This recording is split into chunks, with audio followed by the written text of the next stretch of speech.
Praise the lord. దేవుని నామానికి మహిమ కలుగును గాక. దేవుడు మనల్ని బట్టి సంతోషించాలంటే మనం ఏం చేయాలి? దాన ధర్మాలు చేయాలా, పుణ్యకార్యాలు చేయాలా, లేదంటే ఎదుటివారికి సహాయపడాలా? మన జీవితం సరిగా లేకుండా ఇలాంటివి ఎన్ని చేసినా కూడా ఉపయోగం ఉండదు. అయితే మనల్ని బట్టి దేవుడు సంతోషించాలంటే మనం ఏం చేయాలి? ఒకటే, విధేయత చూపించాలి. దేవునికి విధేయులమై ఉంటే ఆయన మనల్ని బట్టి సంతోషిస్తాడు.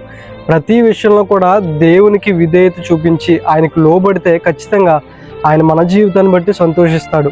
బైబిల్ నుంచి ఒక ఉదాహరణ తీసుకున్నాం. యేసుక్రీస్తుని మన ఆధారంగా తీసుకుంటే ఆయన బాప్తిజం తీసుకుంటున్న సమయంలో ఆకాశం తెరవబడి ఒక స్వరం వినబడుతుంది, ఈయన నా ప్రియకుమారుడు, ఈయన యందు నేను ఆనందించుచున్నాను అని.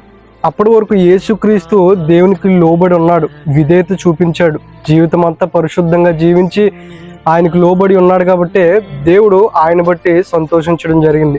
ఈ రోజున ఈ వీడియో చూస్తున్న మీలో ఎంతమంది దేవుడి దగ్గర నుంచి ఆ మాటను పొందుకోగలుగుతున్నారు? మిమ్మల్ని బట్టి సంతోషించే ఆ మాట దేవుడి దగ్గర నుంచి మీ వరకు వస్తుందా? ఒకసారి ఆలోచించండి.